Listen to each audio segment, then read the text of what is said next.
ఏది దొరా? ఈ దస్తావేజులపైన సంతకాలు పెట్టు.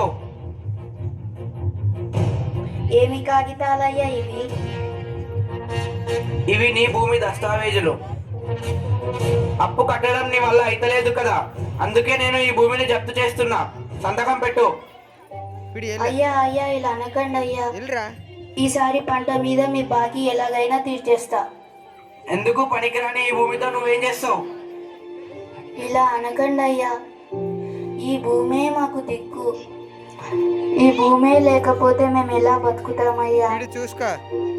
ఇదంతా నాకు అనవసరం. ఈసారి నీ అప్పు కట్టకపోతే నీ భూమి అంతా లాక్కోవాల్సి వస్తుంది. పదా. బాధపడకు సోమయ్య, నా దగ్గర ఒక మంచి ఆలోచన ఉంది. మనం పట్టణానికి వెళ్తే ఏదో ఒక కూలి దొరుకుతుంది. ఇక్కడనే ఉంటే మన బతుకులు మారవు. ఇలా అనుకోకు రాములు. మనమే ఇలా అనుకుంటే ఈ జనాలందరూ ఏమి తిని బతుకుతారు? ఒకళ్ళు తినాలంటే ఇంకొకరు పండించాలి కదా. మనము నమ్ముకున్న ఈ నేల మనల్ని వదలదు. ఈ పిచ్చి ఆలోచనలు అన్నీ వదిలి మనం వ్యవసాయం మొదలు పెడదాం రావయ్యా.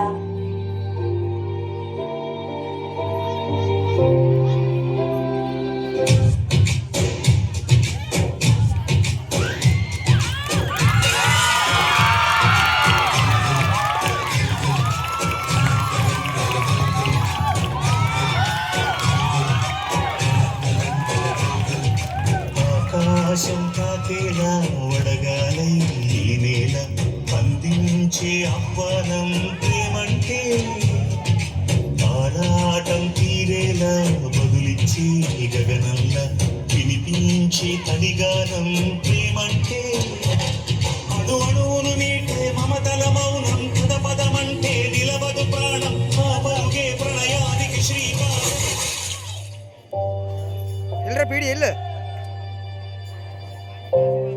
పోయినసారి కూడా వర్షాలు పడలేవు సోమయ్య. ఈసారి కూడా వర్షాలు పడకపోతే నీ అప్పెలా తీరుస్తావయ్యా?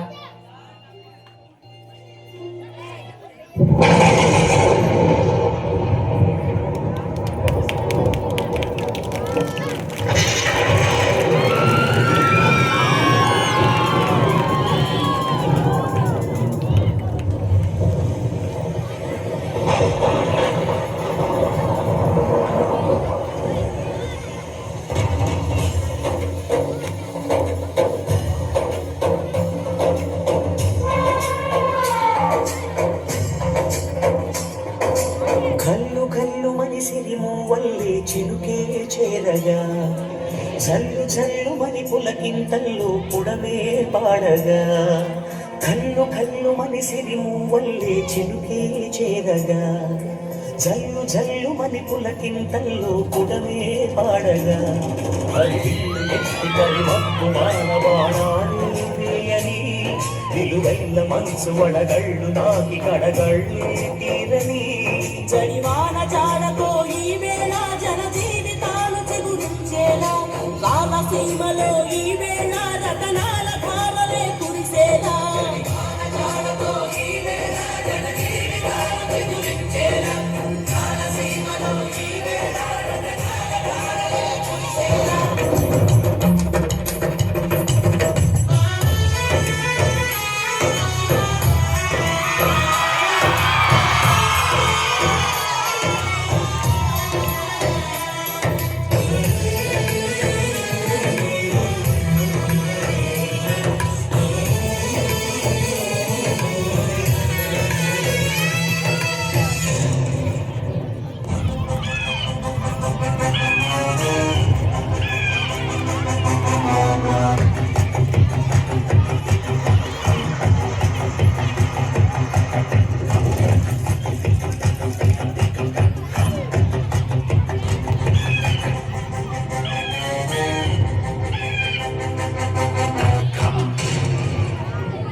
పోయే మూగబోయే రైతు నాగలి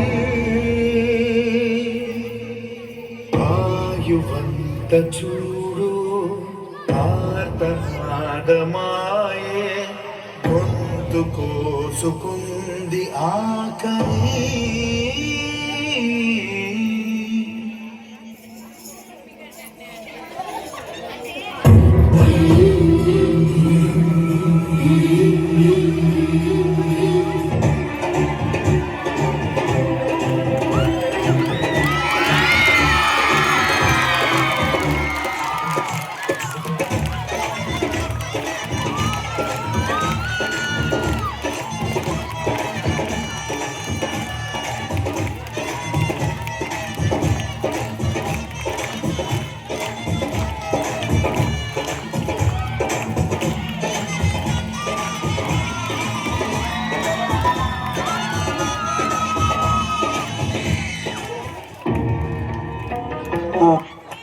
అమ్మా అమ్మా, ఆకలి ఆకలి ఆకలేస్తుందయ్యా.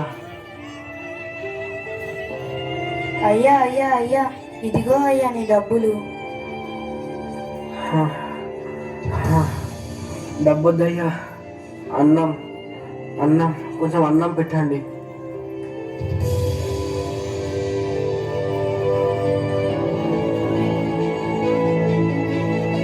నన్ను క్షమించు సోమయ్య, ఇన్ని రోజులు డబ్బున్న అహంకారంతో నిన్ను చిన్న చూపు చూసిన, నిన్ను చాలా బాధ పెట్టిన.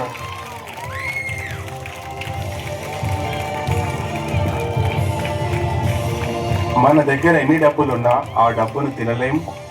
ఆకలిని తీర్చేది తిండి గింజలు పండించే రైతు మాత్రమే. ఒక్క మెతుకు పండించడానికి పగలనక రేయనక చలికి ఎండకు వానకు తట్టుకొని సుమారు 180 రోజులు పశుపక్షాదుల బారి నుండి కీటకాల బారి నుండి కంటికి రెప్పలా కాపాడి ఇతరుల కోసం ఏ స్వార్థం లేకుండా ఈ పంటను పండిస్తాడు. పంట పొలాలు రియల్ భూములుగా మారకుండా ఆ రైతులకు అండగా నిలవాలని ఆశిస్తుంది. సేంద్రియ ఎరువులను వాడుదాం, రసాయన ఎరువులను నిషేధిద్దాం, ఆయుష్ను పెంచుదాం, చెట్లను పెంచుదాం, పరిశుభ్రమైన గాలిని పీల్చుదాం.